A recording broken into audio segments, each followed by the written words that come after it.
सतीश जी, जनता में वो स्पार्क नहीं है, वो एक स्वतः स्फूर्त जो एक प्रतिक्रिया होती है रैलियों में, भाषण के बाद, भाषण के दौरान, उनके आगमन पर, वो नहीं दिख रहा है। क्या इसका क्या अर्थ निकाला जाए? ये स्वाभाविक है कि आप 10 साल से एक ही चेहरा देख रहे हैं, एक ही तरह के भाषण सुन रहे हैं, तो एक फटीग आ जाता है। क्या वो यही है? अब धीरे-धीरे लोगों को वो लगता है कि हो ठीक है, हैं तो हैं, नॉवेल्टी फैक्टर अब कुछ रहा नहीं। देखिए, ये पूरा का पूरा चुनाव मोदी के नाम पर है।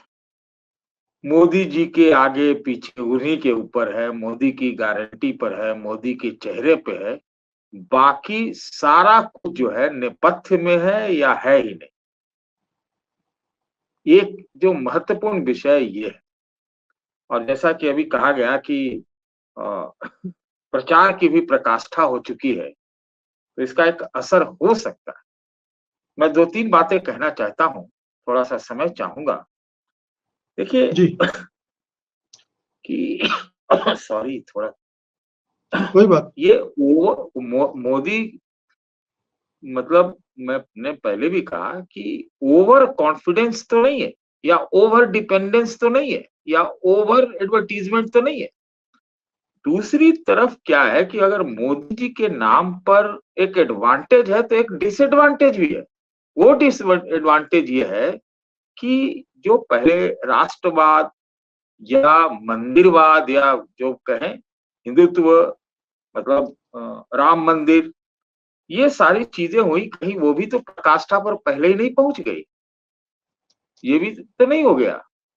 तो कहीं अब जब मोदी जी के नाम पे चुनाव है, उसके सामने जो एक पूरा प्रयास मैं देख रहा हूं, भले ही खंडित है विपक्ष, अभी भी मैं मानता हूं खंडित है, कि उनका पूरा प्रयास की जद्दोजहद पे लाने का है कि भाई अवसर, नौकरी, आदि आदि आदि।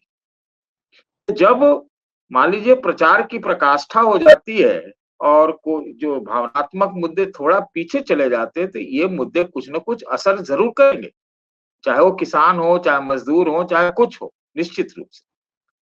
तो ये हो सकता है उसमें आप फटीग फैक्टर जोड़ दीजिए, या लार्जर देन लाइफ, भगवान रूपी हर जगह आंख खोली तो मोदी जी दिखते हैं, तो वो वाली चीज एक बात हो सकती है। दूसरी चीज जो अभी मोदी जी का, मैं उसको मोदी जी का ही घोषणा पत्र कहना चाहिए, संकल्प पर बीजेपी का कहा जा रहा है लेकिन मोदी की गारंटी है।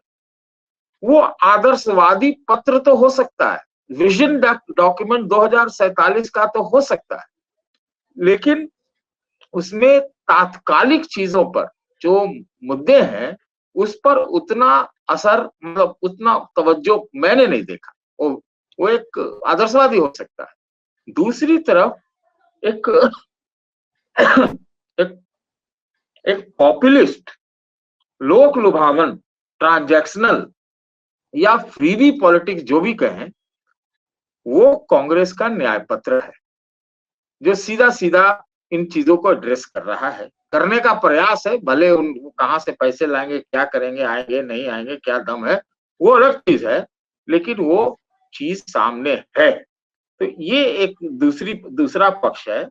और बात ये एक और मैं कहना चाहता हूं कि जो सवाल, जो चुनाव को प्रेसिडेंशियल बनाया गया है एक प्रकार से, और जो सवाल खड़े कर दे रहे हैं सब लोग कि ये तो विपक्षी पार्टियां जान, मतलब वो कर रही हैं कि भाई ये संविधान के लिए खतरा है, चुनाव के लिए खतरा है, वगैरह वगैरह, वो सारी चीजों को मिलाकर और एक जो कास्ट कॉम्बिनेशन है, मान लीजिए, तो वो एक असर डाल रहा है। आपने ठीक कहा कि मोदी जी की सभाओं में नए जगहों स्पार्क है, लेकिन जो पुराने जगह हैं जहां उनका एकदम 100% रिजल्ट है, उसमें वो कमी नजर आ रही है। अभी चुनाव में जो एकदम हम भी कहते थे कि एकदम एक तरफा है, वो चीज शायद बदली है और शायद बदल रही है।